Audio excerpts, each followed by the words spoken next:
Hello, Facebook. This is Debby Enoe from Teacher Success Coach with another Female Educators Roundtable, where we'll be discussing the challenges and triumphs of online teaching during COVID-19.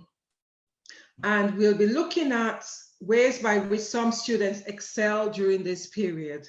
Yes, there have been some students who've really excelled because it depends on their learning style. Some students seem to learn better on the online platform, and some of them have excelled way beyond our imagination. Whereas we had some that actually have remained the same, and we had some that haven't excelled at all because some of them have decided that they do not connect with the online platform.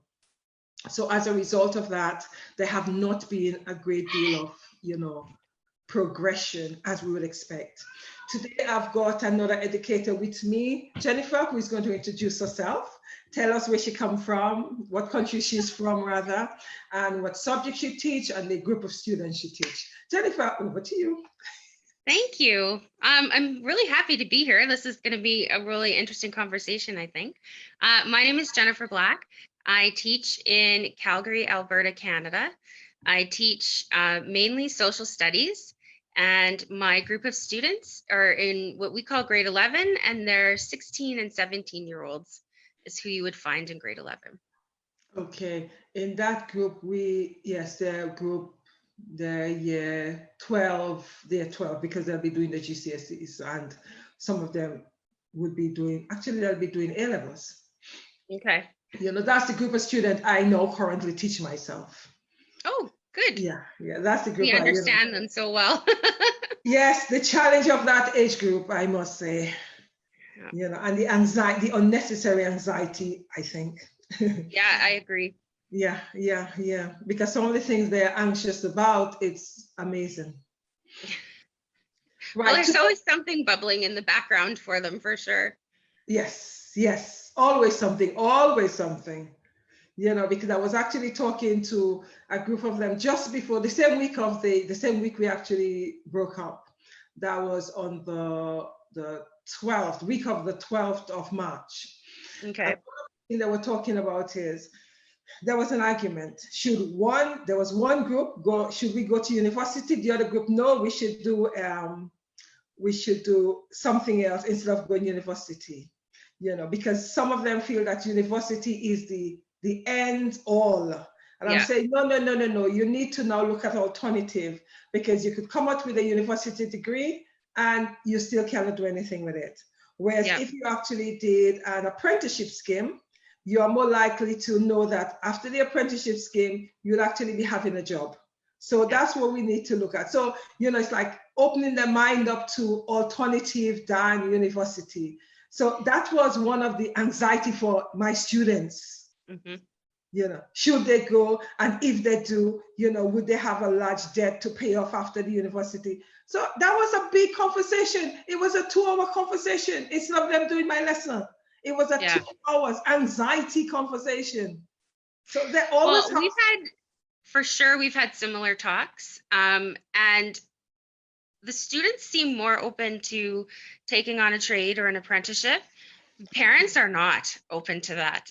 They have the dream of university still as being, the ultimate success for their children. And I think a lot of them don't realize sort of what the economy is like now and the challenges that graduates from university face. And so it's been a lot of talking with their parents to let them know that, welder is an excellent profession. That is very true, because one student actually did say that as much as he would love the opportunity to do an apprenticeship, his parents would not hear of it. It is true. It is, definitely the parents. Anyway, so we need to do another show in relationship to educating the parents of alternative to this really big thing they have with university. No, university is not always the answer. So we need another show on that. Yeah, I agree. Yes, we do need another show on that. And now that we've actually brought it up and spent a few minutes on that, I do feel that, definitely, that's something I need to actually, have on the show probably around July. Yes, definitely. Because you're so right. It is the parents, not so much the children. The parents need a mind shift to Yep. make them realize that university is not always the answer, because the people who are doing great things and achieve greatness, by doing an apprenticeship, because you could do the apprenticeship and still go to university on a one-day basis. Well, and that's, one of the selling points that I use with parents is like, what would be wrong with your child getting a ticket, like getting a journeyman's ticket, saving and making a bunch of money when they're younger, and then going to university when they actually know what they're interested in. And then they don't come out with $50,000 or $60,000 worth of debt because they can, work and go to school at the same time, thanks to having their ticket. Yeah, that's true. Definitely. We actually got, another topic for July month. Yeah. Yeah. Right. Okay. Jennifer, one of the things I know for myself is that some students, excel during this period, and some stagnate, and some actually, reverse. So we have those that did not excel at all. So, they remain the same. We had some that, beyond our imagination. We never thought they were able to do that. And we had some that, really regress. But I want to have a look at students who excel. Yeah. What have been your experience in relationship to students that have excelled, and why do you think that have been so? What are your assumption, or your experience of that? What I have found most interesting for the students who have excelled is the ones that I've really noticed who have taken off and have taken on the challenge are students who have something else other than school. So the ones who've been left in this pandemic with nothing but school to do, they've either stayed the same or they've turned off and they are really not learning at all. But most of my students who have taken off, they're students actually who have jobs and they have had to figure out how to work their learning in and around their work schedule. Or I have a couple of students who are in an apprenticeship program, and so they've had to learn how to work their school around their apprenticeship program. And so they have figured out or they've taken it in a much more serious way, I think, and have been really aware of time passing, because they aren't just on lockdown and they have other ideas of what has to be done. And that's one group that's really impressed me. And it's actually made me have to adapt my teaching schedule. Because the other piece that I've noticed with the teenagers is that if you're relying on them to come to class, at 9 or 10 o'clock in the morning, hardly anybody comes. But if you're willing to do the class at 7 or 8 o'clock at night, I get at least between 70 and 75% of the kids will come to class at night. And that's when most of them will talk to me as well. So they text or they message in the evening. It just seems to have been prime learning time for them.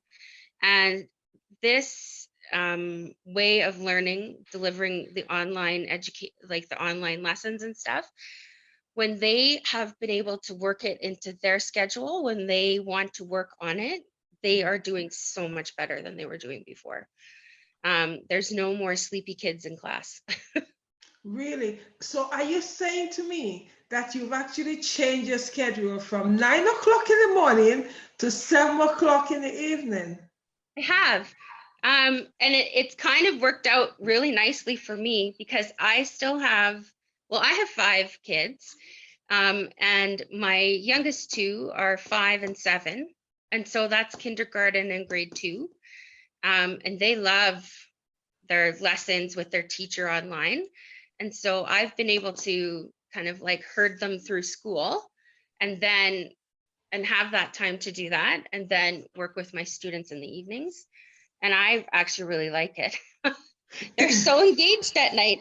Teenagers are not natural morning people, but they are fully alive at nighttime. Wow. So it Yeah. also seems to be that they work in the daytime on the job, as you say, those that excel, and therefore in the nighttime they see, okay, they devote that time to night because I gotta go to they work take tomorrow. you. Yeah, exactly. Yeah. That's amazing. And it's compressed. Like a lot of the girls have said to me, they like their schoolwork better now because they have a limited amount of time to do it.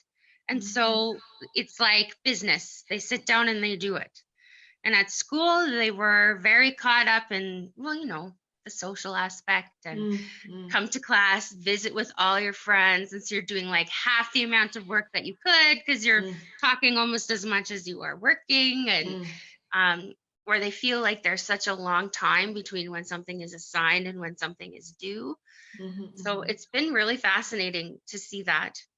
And the other group of students that I've seen really excel have been my students who have been diagnosed with anxiety disorders or some type of social emotional disorder. And so when the stress of being in the physical school has been removed for them, they have discovered that they actually are very capable students because they aren't anxious.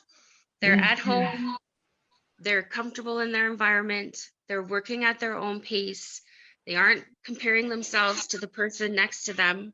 There's not those fraught interactions with other students. And so they feel like they can do the work and there's no barrier to it. And so that's been really interesting to me, to see how valuable online learning is for kids who struggle in the classroom. And we're anticipating being back in school in September. And one of the things that we're working on with some of our anxiety kids is that they could possibly do their core classes in an online environment, but come to school for their we call them options, like phys ed, cooking class, childcare class, art, drama.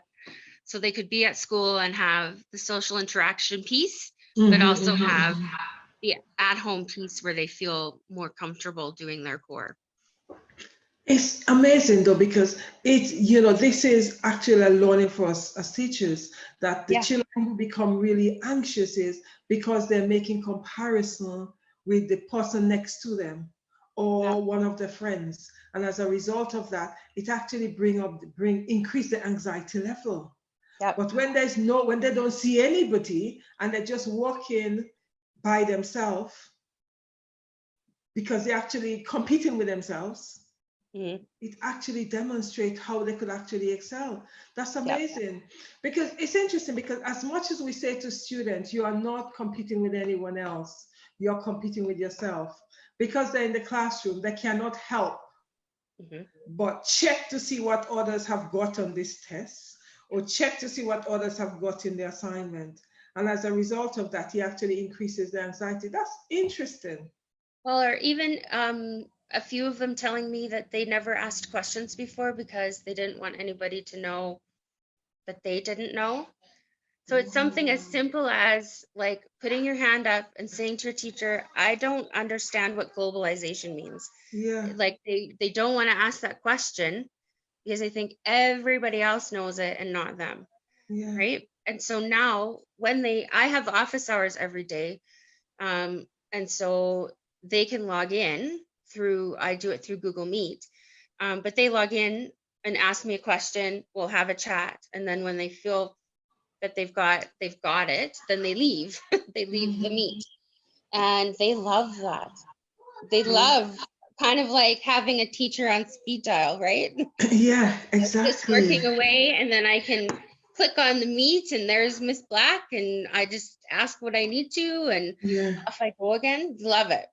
So some kids have done really well that way, but there are a lot of anxiety kids who have completely been overwhelmed and turned off of school. The online platform has presented a real challenge for them. Something as simple as just putting their face on a camera, and they won't. or they can't. And so even as a teacher, I've had to learn how to like coach students to come on to camera, to participate in class. And that's been trial and error too. Because I think lots of people don't know, like there was no like class or training for how to coach your anxious student to come onto like, you know, nothing, there was nothing for that. And so when you're phoning home and you're like, hey, Marissa, I haven't seen you in class in 2 weeks. What's happening? Why are you not working? You know, can I help you? And you have the conversation and you realize they're not coming because they feel like they can't turn the camera on. It provokes an anxiety attack in them, you know? Ooh. Yeah. And then you're like, oh, well, now suddenly I got to figure this out so that this student can keep learning. You know, it's been interesting. So what do you do in a situation like that? I mean, I do my best shot with it. So we practice coming on camera with just me. Okay. And so we start sort of small that way.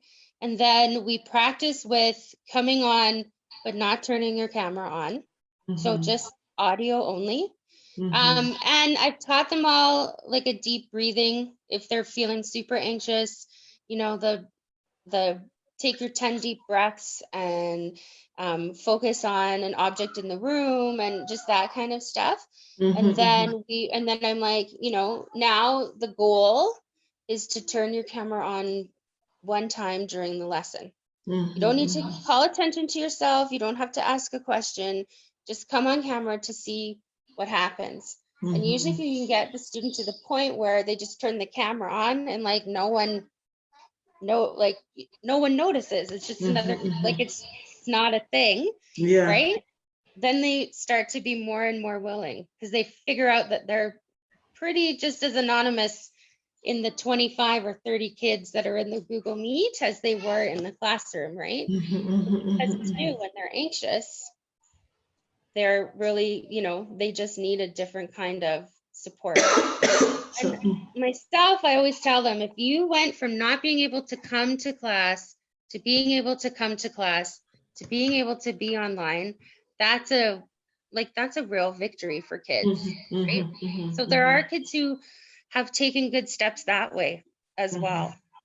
And I think, you know, it's been really eye-opening to find out that the kids that you thought maybe, I was not sure. So I don't know how, if you guys stream, but we have in our high schools here, we call them -1 and -2 classes. So -1 are like the kids who, you know, are straight A, have no like behavioral or learning issues, or, you know, they're just like your type A go-getter kind of students. And then we have -2, and those kids tend to be lower achievers. They'll have learning disabilities, they'll have other issues. And so my assumption was that my -2 students would disappear once they were switched to online school, that they wouldn't come. And I found actually that I have a better attendance with my -2 kids than I do with my -1 kids. There are a lot of the advanced students. I don't know what your government said, but ours said that during pandemic learning, everybody's grade was going to stay the same as it was in term 3, and everybody would pass to the next grade. So a lot of my students took their grade and ran. Oh. Right? Because their mark can't go down. It can go up, but it can't go down. So a lot of high achieving kids I saw who were sitting in the 90% range, which is, you know, pretty top grade. They were like, I'm done. I'm taking my 90 and you'll never see me again. Yeah. It's been disheartening that way. The ones who have stayed around have been super engaged and have done really well. But in my -2 classes, I honestly thought that I wouldn't see any students, and I have about 70% of them still attending, still working. And most of them are doing better than they were in-person school. And I think one of the reasons that they're excelling is exactly what I was saying before. They have they feel like they have their teacher on speed dial now. And so, and because most of us are very adaptable, if a student is messaging me at 8 or 9 o'clock at night, I'll answer unless there's something else happening, right? And so they seem to be accessing just-in-time help in a way that they weren't at school. Yeah. So they're sitting and they're doing their work and they're like, I have no idea what I'm supposed to be doing here. They've gotten into the habit of messaging right then. Right? And then I'm able to respond, and it just works better for them. So I'm thinking all kinds of thoughts of like how I'm going to transfer this back into a regular face-to-face classroom. Because it just seems to have helped these students so much more than me just in the classroom. You see, one of the things that crossed my mind is the fact that they are having their teachers on demand. Whenever they're ready for the teacher, they could just sit there, 8 o'clock, message a teacher. The question is, do you think that's a good thing? Oh. I know. Yes and no. No, Okay. because they need to be able to come to class and be working and prepared.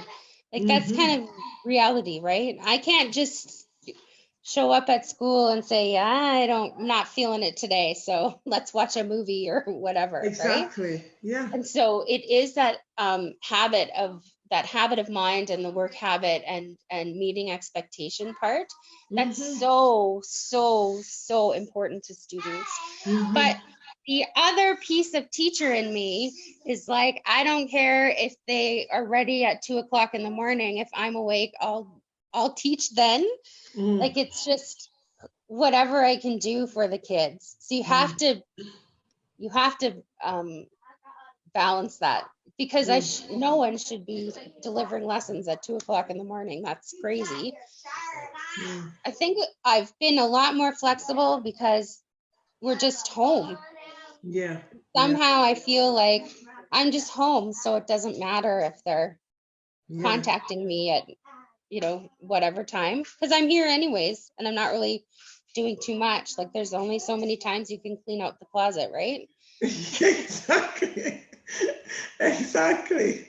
Yeah, but I will say that the students who excel as well are the students that you can create relationships with. And I think that's true online or in the classroom. When they're coming to learn because it's you, they come with a much more willing heart and they work for you. And it surprised me the strength of relationships that have formed online, because we were about 4 weeks into our final semester. And so the students and I didn't know each other all that well before we broke up. And so, but I feel like I've gotten to know the kids in a way deeper way because it feels like we're in each other's homes.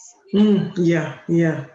I've met everybody's little brother, little sister, dog, cat. One of the girls showed me her pet tarantula. I was like, oh, that's lovely. And so I feel like I've gotten to know them in a much more rounded way. And they definitely feel more connected, or I look like more of a human being because I'm teaching from my kitchen table, and one of the kids wanders into the lesson and wants to see everybody, and like they see us more as human beings this way. Yeah, it is very true. I think that's an aspect the online platform have done for us as teachers. You know, the students able to connect with us a little bit more on those bases that, you know, this superhuman they had in their head about these teachers who should know all the answers, etc. You know, they're beginning to see things differently because they're seeing all the cock-ups, you know, and they're also seeing the fact that, you know, as you rightly said, they see a child coming through the screen, they see, you know, so they're seeing us in a different perspective, other than seeing us when we come into the classroom, you know, this teacher you see, you know, prim and proper and, you know, getting it sorted, have it all together. They're now seeing a human being because too often students see us as not humans. Yeah, just talking heads. Yeah. Right? Yeah, exactly. Because they sometimes say, oh, Miss, how do you know this? Hello, I'm a human being here. You know, and it's amazing some things how they forget that we are, they seem to have this thing about us as educator. And the times when they say something and you respond, you know, when they're making a joke or something and you respond there, oh, Miss, do you know this? Yes. It's amazing how they become shocked that we know some things, you know, it really is amazing. You know, and I feel like because it's somewhat, it feels less formal when you're doing a Google Meet or a Zoom or whatever, the students are also responding more as humans and less as students too. Like we're kind of abandoning some of those roles, you know? And so the kid who was always like the interrupter and the smart ass in class, and you're like, I wonder what this is going to be like online, suddenly is listening and a little bit more serious, still does some silly things, but not in the same way that they would in class.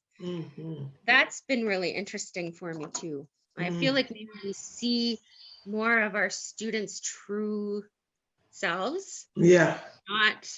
Not the person that they play at school. Yeah, you know? That's very true, actually. That's very true. And I think as well, the other group that has really excelled, which shouldn't come as a surprise to any of us, are the kids who have parents that are involved and paying attention. Yeah, definitely. And that has been really positive too. Because I've had many parents say, well, they always told me they were doing their work and you know, they were passing, so I wasn't too worried. But now when they're at home with them and, you know, I'm a phoner. Ooh. I phone. So I phone parents and I'm like, did you know that your son has not logged on to online learning one time in 3 weeks? And they're like, what? That's made things better because lots of parents now are like, you know, putting on the Rambo bandana and they're like, if he is not back in school, like this is the last thing that we're gonna fight about is doing school. They've got to get back. And so it's been really positive, and because everything is on the platform, they have actually gotten to see what their kids are learning. Yeah, that's been a plus for me because although I go through the school books, there's sometimes the books were left at school, so I don't see the full work. But with my son, the fact that everything is now on the platform and I've got the password, etc. for the platform, I'm now able to see how he's progressing. I'm not able to see whether or not he's submitted the piece of work he's supposed to or any of those things. So therefore I'm able to say, okay, you've submitted that work, but why did you submit it late? You see the deadline on it because I'm tapping in on it. Whereas before in the school, we were not, you know, we didn't have access to this platform. So you didn't know, you know. So that's one of the biggest things there. And I think too, like they get to see what their child is learning because the assignments are right in front of them and the readings that we give or the videos that they're going to watch, or sometimes I'll record a lecture from me, especially if it's going to be something that needs a lot of background knowledge, I'll make a recording so that they have that. And it's just opened up new areas of conversation for parents and kids too, because their parents are, we did, our last lesson was actually on genocide. It's a really nice way to end the school year. They saw and learned with the kids. And I've had so many positive comments from parents about, I know social studies talks about lots of things. I didn't realize that are, they hadn't heard of in the same way that the students hadn't heard of some of the genocides that we looked at. They just think, oh, Holocaust and maybe Rwanda, but they don't know anything else. And so that it's been really cool that parents are learning alongside students. And I know for me, I have really enjoyed seeing what my daughter does in the kindergarten classroom every day, or what my daughter in grade 2 does in the classroom every day, because we've been encouraged to keep the same routine at home. And so the teachers have provided us with that. So we do the calendar, we sing the days of the week song, and my kindergartner reads now, and that happened at home with me. And it's just been, I don't know, it's been an amazing experience to have that. My little one in grade 2 has some learning disabilities, and she's done so much better at home as well. And it's been one-on-one. Right? Which is, every teacher that they have is amazing. But the reality is there's 22 kids in her grade 2 class, and a teacher can't do one-on-one with 22 children. It's just not possible. And so being able to provide her with one-on-one, she's kind of caught up with her grade level and is doing so much better. So that's been really exciting too. And I was going to say that there are a lot of students with learning disabilities that have greatly benefited from individual attention that teachers can give this way through the office hours. But there are a lot of students with learning disabilities who, we've just lost this year. Depending on the situation. I don't know your situation in England, but here in Alberta, our government laid off all of the educational assistants. And so students who had very profound needs lost their educational assistant. And so everything was shifted back onto the classroom teacher. And again, 30 kids, there's just not enough teacher to go around. Exactly, because you have 30 kids in the classroom, and it's so challenging when you actually have to support one or two that have learning disability. How do you manage that? Because for me, when I've been in classes, there's sometimes I would even have 2 teaching assistants in the class. And really, it's been a godsend, because it's like having 2 teaching assistants where I'm teaching, and I'm thinking, oh, this is really good, because it makes life so much easier for you in terms of, you just have to continue teaching just on the normal gain as you would normally do, because you know that both of them are supported. So there isn't an issue. Since I moved into high school, I haven't had an educational assistant, even though I've had a classroom with very high needs. So I don't, that's been different for me, because I did come from our junior high, which is grade 7 to grade 9. So 12-year-olds to 14-year-olds. And I had an EA in that instance. And my favorite thing to do with the EA was to let her support actually the rest of the class, and me just work with the special needs kids. We would trade back and forth, and I just found that so wonderful, because I could concentrate all of my knowledge and ability on the kids who were low or needed whatever, and the kids who were typical or average and advanced. They had my EA who would go through and work.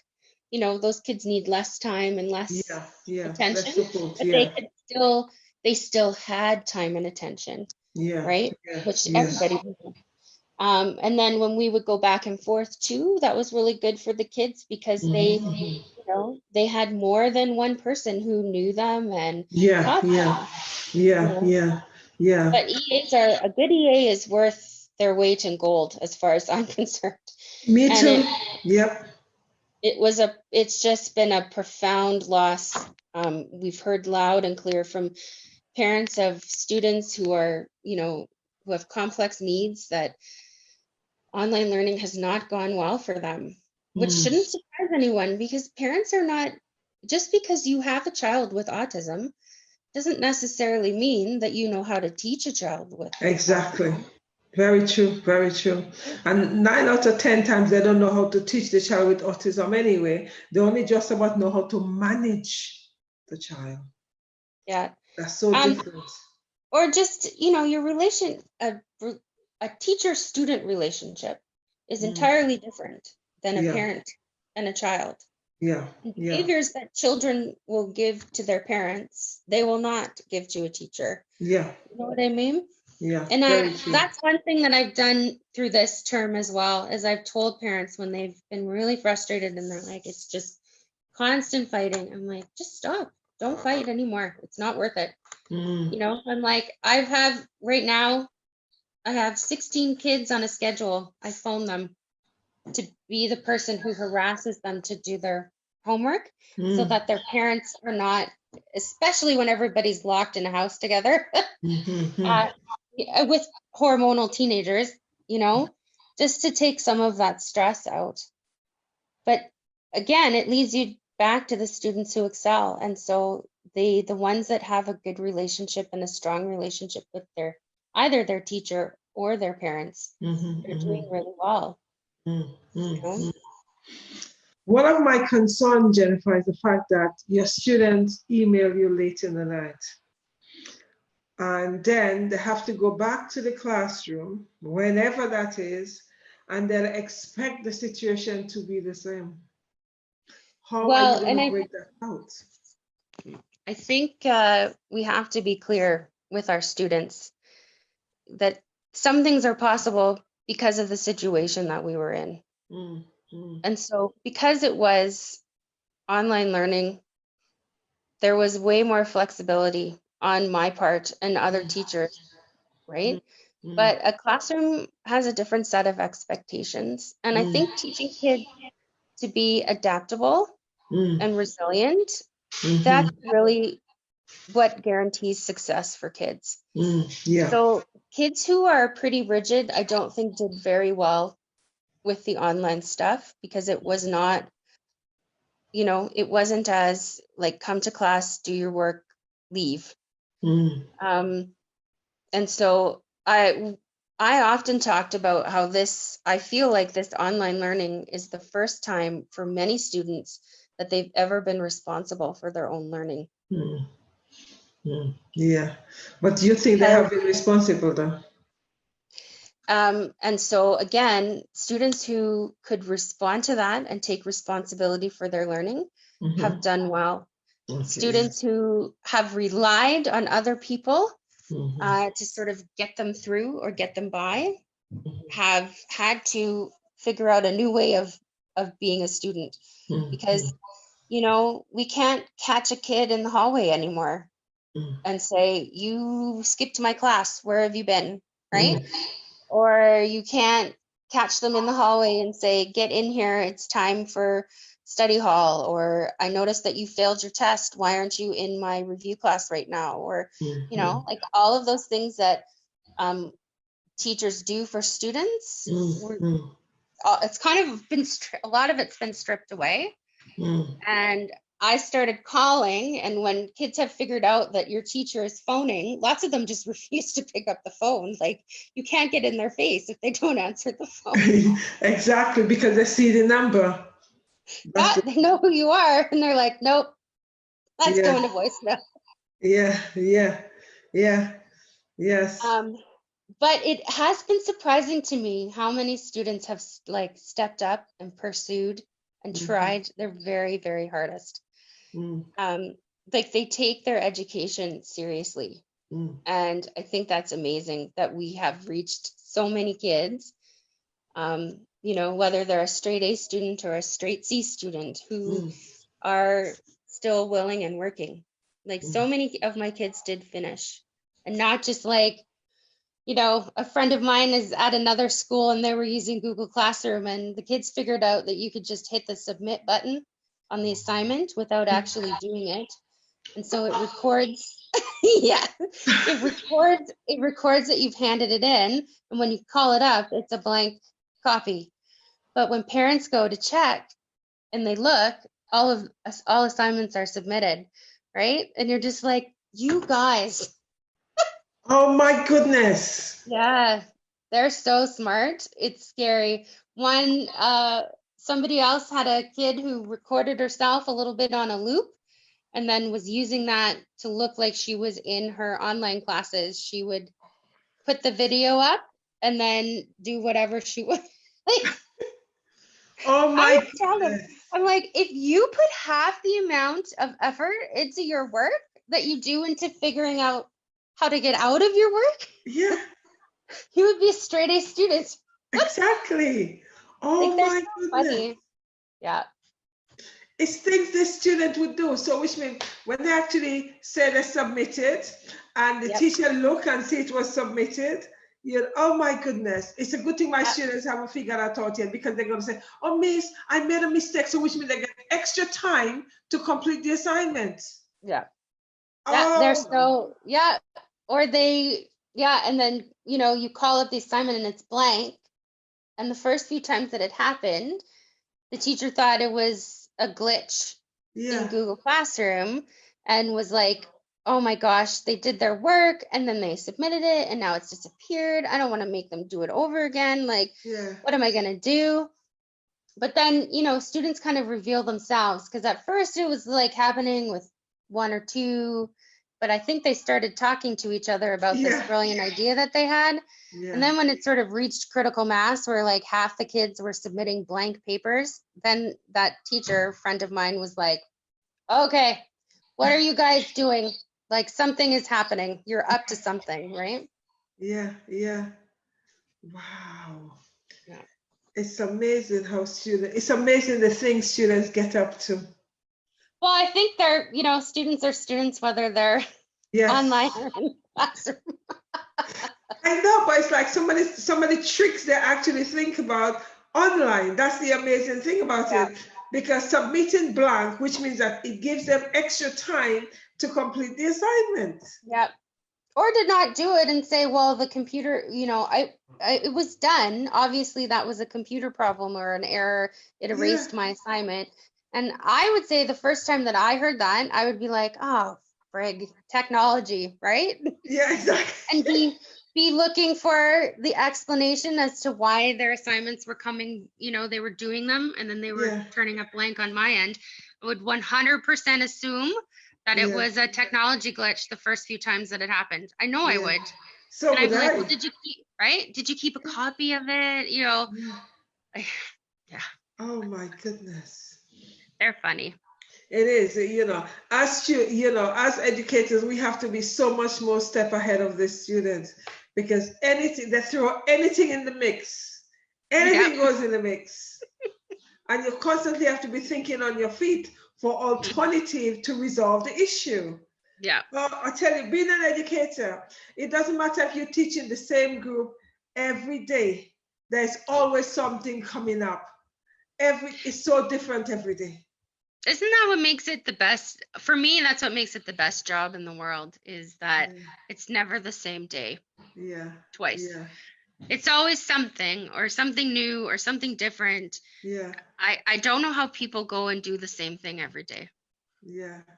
It's just it's not made for me. And that is one thing that has also, I think, allowed students to excel, is for some reason, I find it easier to capture their voice when it's done through technology.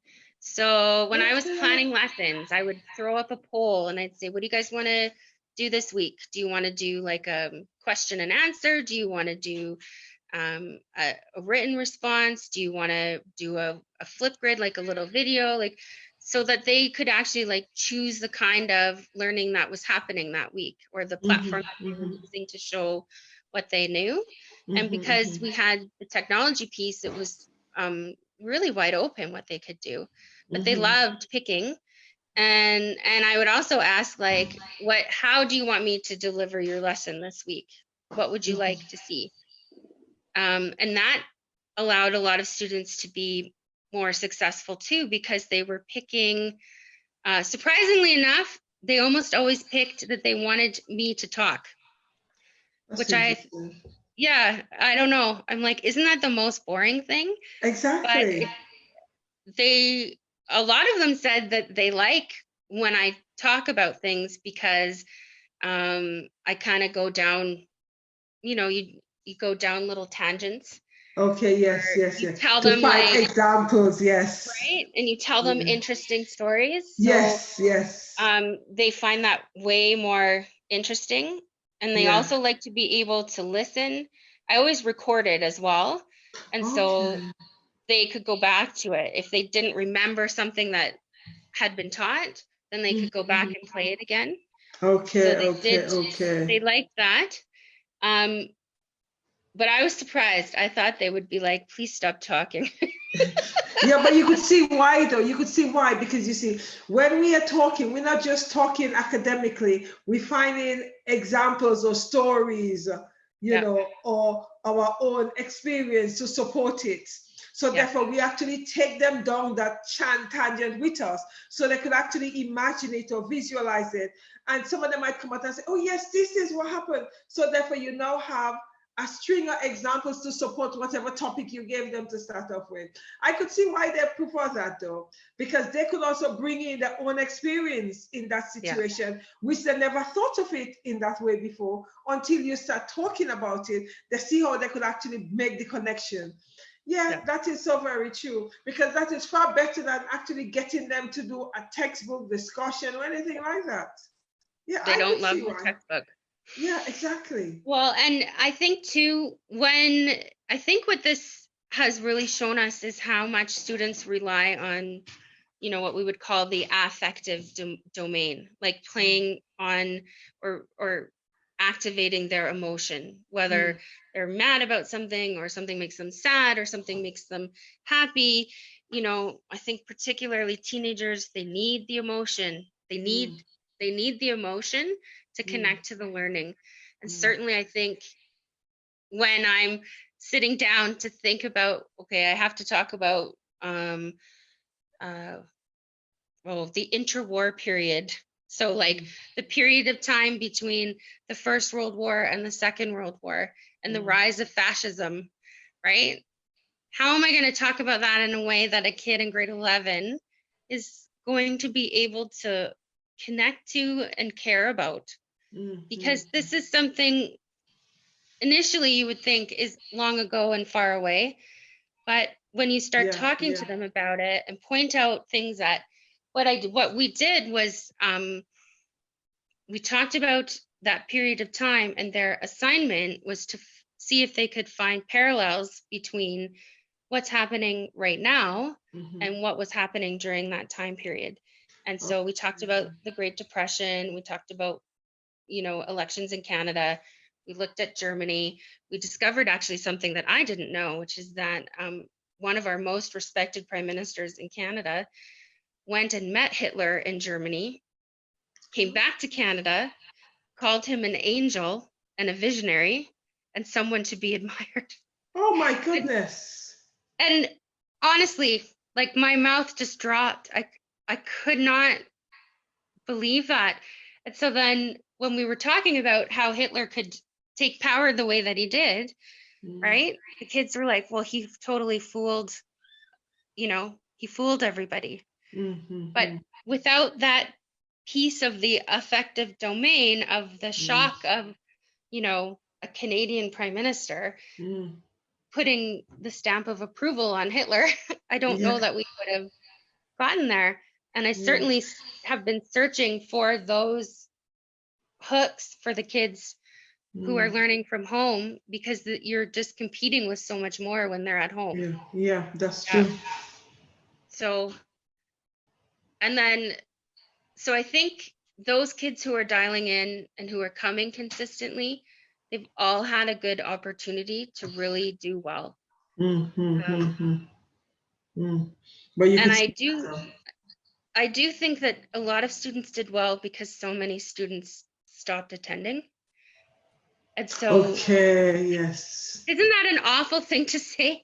Yes. But There was more time. Yeah. The smaller class size lets you pay, you know, one of my colleagues ended up finished the year with only 3 of her students. Whoa.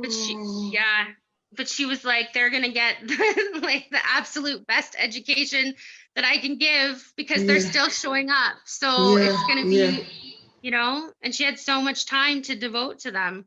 And it was really satisfying because those 3 kids had some specific learning needs that, you know, she could really dig in and address and help with. And so the 3 of them left not just like with a really good social studies education, but with more strategies in terms of dealing with their learning disability, because they were able to practice with their teacher over and over again, right? Yeah, that, you know, that's the factor though.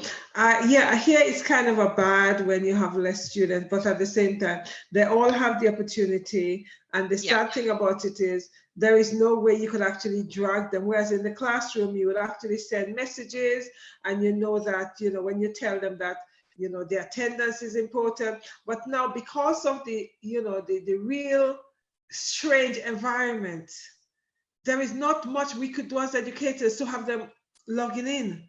There is not much it doesn't matter how we talk to the parents, how we talk to them, what bribe we use. It's challenging. I haven't met anybody that said they've actually nailed it as to how to get the student to log on. It doesn't matter what bribery we use.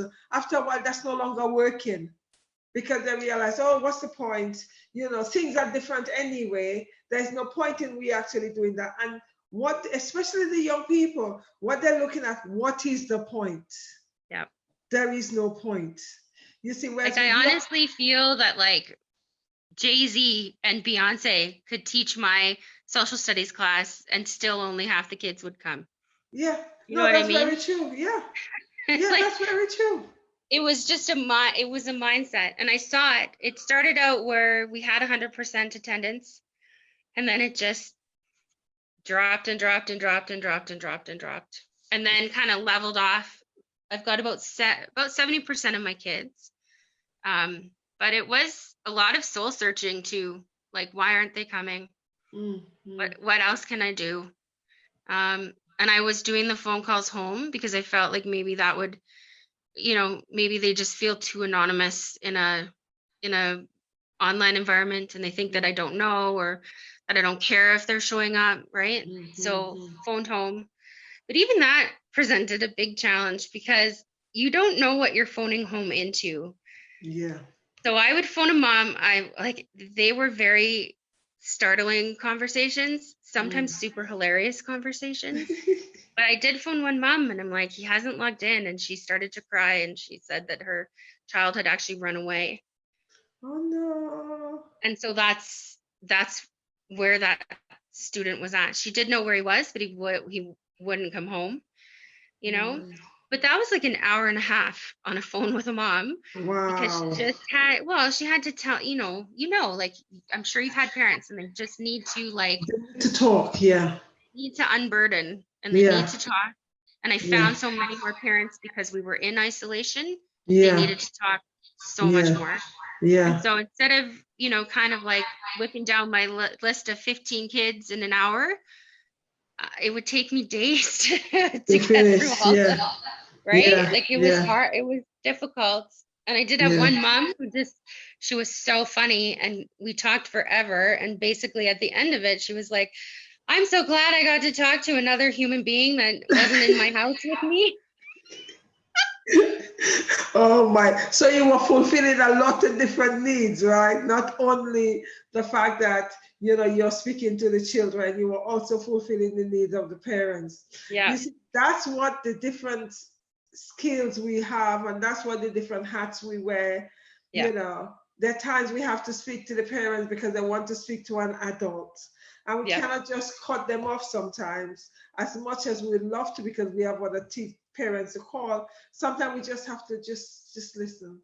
Just listen. Well, and you're really investing in that relationship. Like I will have those students again. Yes. So hopefully now, we just have this really good relationship between teacher and parent. Yes. I just think that's so crucial when we want our Yes. students to excel. And whatever that excel looks like. I have a kid in one of my classes who got a 65 and his parents are over the moon. It's like the first class that he's gotten higher than 50% in high school so far, right? And it was a lot of work to get him there, but he's in the habit now. And I think like it was a lot of investment in him, but I think it's just going to pay off so well. And I'd like to think that that would have happened in a regular classroom, but that particular class had 38 students in it. So I don't know that it would. Our high school classes are very large. 38 students. 38 to 45 students is not uncommon. In one class, what one teacher is teaching? Yeah. And then we are arguing about our 31, and that's quite a challenging number. It is. I won't lie. It's taken some time to kind of like figure out how to be effective for that many students. Exactly. And what we are finding too, it like, for example, a friend of mine teaches the advanced placement math, and there were 43 students in that class. Wow. Yeah. And what kind of saves you in those classes, though, is that the students who are in there are very strong students. Okay, yes, yeah. And so their need is different. They need someone to, it's more like they need access to the content, but once they have that, they go and you're sort of like, you come in and out because they're stuck on one equation. Okay, right? Yeah. But my class that had 38 was a -2 class, and so that's all kids. More than half of my class had some type of learning disability. Whoa. Yeah, and so and there's no EA for that.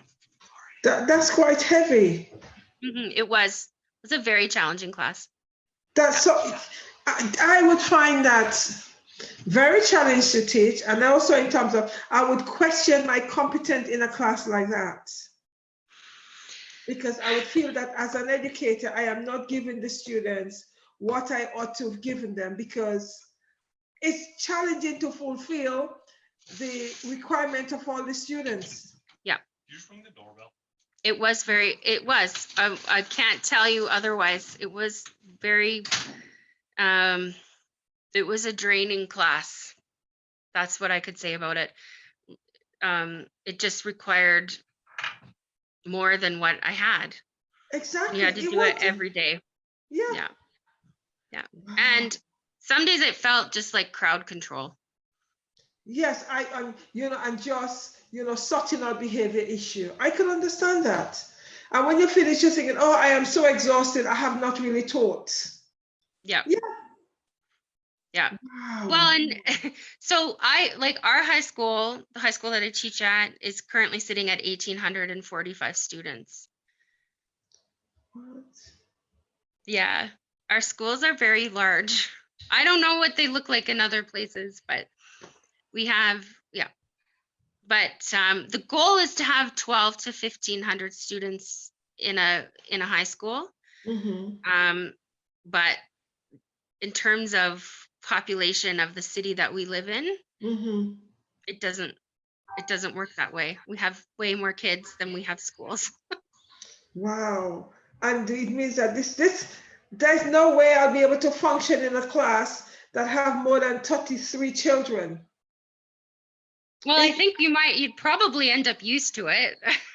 I suppose that's true, but you know, it would feel to me as if I am not giving them my best.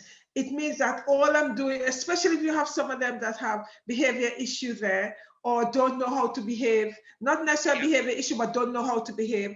It means that you're constantly spending time, you know, checking, oh, please don't rock the chair. Please. That's all you're doing.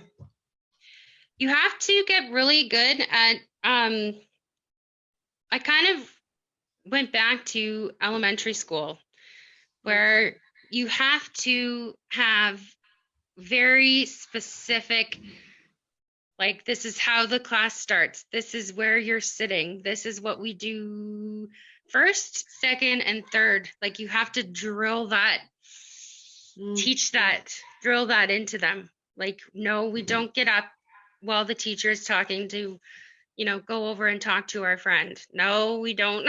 You know, it just requires a lot more of that type of teaching. I taught a lot of routine with that class so that we could function. And it required a lot more, I'm just going to call it being strict. I don't know if that's the right word, but being really grumpy if they were talking too much, or like being really insistent that work time is work time, so that I could work at my desk with the students who needed it. And then it also required, you know, getting them comfortable with the idea that 5 of you with the same issue are going to be sitting at the desk with me, because a lot of kids don't like that spotlight. Okay, yes, but I said to them, I don't know what else to do for you, because you have a need that needs to be met. And unfortunately, it can't be met privately. You know? So we had to normalize the idea that everybody needs something, and it's my job to help you achieve it. But you know, it's going to look like everybody needs something, and that's okay. Right. But therefore, the good thing about it is you did not get that amount of students in the online platform, because a lot of them did not log in. Yeah, I had, from that class of 30, there were 35 of them, and I finished with 22. That's quite a high number still, isn't it? That's quite. Well, it made me happy. Yeah. That's quite.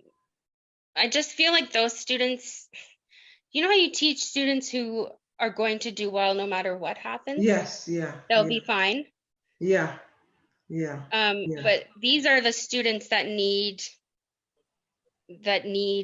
intervention and help, because they aren't going to be fine. They need to have teachers that are reaching out, and they need to have the most skilled teachers, I think, who have the you know, most number of tricks in their bag that they can pull out. Exactly. So it is possible for those students to excel in an online environment. If we have to do online teaching again, I think we can be more intentional about it, because it won't come as like an unexpected event. And so, you know, I would say that those of us who are experienced in online teaching and are experienced with students who have big needs, like, we should just be given those students to herd through the online learning, because we have tricks. You know, take advantage of it. I see that. Thank you very much. What tips would you actually give to any educator who would like the students to excel on the online platform? I'm not too sure how they could actually manage that, or how they could actually even have that happening. You have to be, I think the first tip is, don't expect your online classroom to run the same way that an in-person classroom runs. So flexibility and adaptability. If your goal is to get your students into the online learning and through it, you're going to need to adapt to some things that students need. The second tip that I would say is communicate constantly with them. They need face-to-face or in-person or voice communication. You can't just post assignments and say, go for it. So with those students, we had regular classroom meetings where they could log in and talk to me. But they had that piece. They had private discussion. We had a private discussion board where I could communicate one-on-one with them, and they could do the same with me. And then we made use of just the phone. I'm going to phone you Wednesday at 1. Be ready. Those kids need to feel like they aren't just shouting into the void, you know, like it has to feel like they are working with you, that there's somebody on the other side of that cares or that notices if they're there or not. I guess it's sort of like the same thing that makes a good teacher in person, one who wants to build those relationships with students. I think it's like you need to double that when you're teaching online. Thank you very much. Have you got anything else you want to say to us before I start wrapping up? No, that was fun. Jennifer, that was fantastic. It actually demonstrates to us some of the challenges with students who are excelling and how you actually need to be very flexible to adapt. In this case, you actually realize the needs of the teenagers, that they need their sleep. So therefore, you actually switch from daytime teaching to evening time. It's interesting that how, as educators, we have to be so flexible if we really want our students to excel, or if we want our students to learn. We don't even in the equation, our students in the equation. That's what you call student center. You look at it as the students are the focus. In order to get them where we feel they ought to be, we have to pull out all the stops. Yeah. And in this case for you, I must say, I commend you on that. Switching from daytime to evening time, whoa. Because you realize that that's a way they actually excel. Well, and I mean, I had the luxury of being able to do that too. Yeah. Not everybody should be expected or could do that, but just based on the fact that daytime was better to worked out for me, and at nighttime, like, I have a partner who can shepherd the kids to bed, right? So then I can do that. I know lots of teachers don't have that option. Yeah. And it's interesting that you had the option and you actually sacrificed that for the students, which was interesting. I really hope that they appreciate that, the fact that you had to switch your lifestyle, switch your teaching to actually accommodate them. A lot of times the students don't even see the things we do for them. They feel that, oh, you're a teacher, you're supposed to be doing that. It's your job. Yeah, that's the word. It is your job. They forget that we are making major sacrifices and we're going beyond the job. This is not a job, this is a vocation. I keep on saying to people, teaching is not a job. It is a vocation because we always teaching. For me, once a teacher, always a teacher. As I keep on saying, there are times we're going down the street, we would see something and thinking, that's a good, this is very good, let me take it, or take the idea for my teaching. We are all constantly looking for resources. Our mind is always looking, whether or not consciously or unconsciously, we are always looking for resources. Yeah, and I agree. Exactly. That's what makes a good, not only a good teacher, that's what makes a good teacher an excellent teacher. Because we don't have to be good, we need to be excellent. Yeah. By constantly finding various resources, consciously or unconsciously, that's what makes us excellent teachers. Yeah, I agree. Must say, I have met some fantastic educators. And we are not mourning, as I keep on saying on this platform all the time. We are just expressing how we feel. We're also expressing what we do. We're also expressing some of the challenges, especially when people always have in their head that educators are so very lucky because they have so much long holidays. They're always on a break. You know, you finish at 3 o'clock while others are finishing at 5 o'clock. But they don't realize the 3 o'clock is only on paper, because sometimes you are in the school until 7 o'clock. Or if that's what I had to do in the last term, is like I said to them, I'm finishing at 3:15. I leave the school at 3:15 because when I come home, there's still a pile of work I have to mark. Leaving, going to bed at 12 o'clock or whatever. We are not mourning. Remember this. We are just expressing what we do, and we are just telling you, these are coming from real experience of educators, the real educators out there, not what people think we do. This is what we actually do. Well, and I think it's really important. Like, lots of people, they have one impression of what a teacher does. Then when we talk about what it is that we do, a lot of people are like, well, stop complaining, that's your job. And it's like, well, we're not complaining. If we really were unhappy in our job, we would leave, because we're grown-ups and that's what grown-ups do. For me, I just want you to be aware when you talk about, you know, oh, so many holidays, we like more than work those hours that we're off in the summer, or however your holiday schedule works. We've worked those hours. You may not have seen us working them, but we have most certainly have. And when my partner and I got together after our first year together, where we were living together, and he was sort of like watched me be a teacher, and he was like, I just had no idea. He's like, I never thought teachers didn't work hard, but he's like, I had no idea how much time that you have to take away from family or from whatever so that you can do your job. Right? Like, when report card writing season comes around, he's basically a widow until I can get it done. Or, you know, parent teacher interviews, that's 4 nights twice a year where I'm not home. Right. And he's got to rally that together. Like, there's just so many things, and it's not a complaint about it. It's, you have to be prepared for that.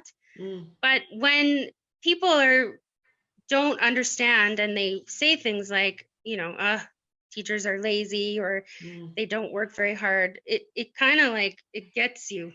It does. You know, I don't know very many teachers who don't put their entire heart into their job. So then when you hear people disparaging it, it's upsetting. Yeah, I totally agree with you. That's one of the other reasons why I actually set up this platform, so that we can actually share our own story, our true story, not what the stories are out there, what we actually live and experience on a daily basis as educators. We love the job. I'm passionate about teaching. I love it with a passion. However, sometimes we need to come out and tell you the real story.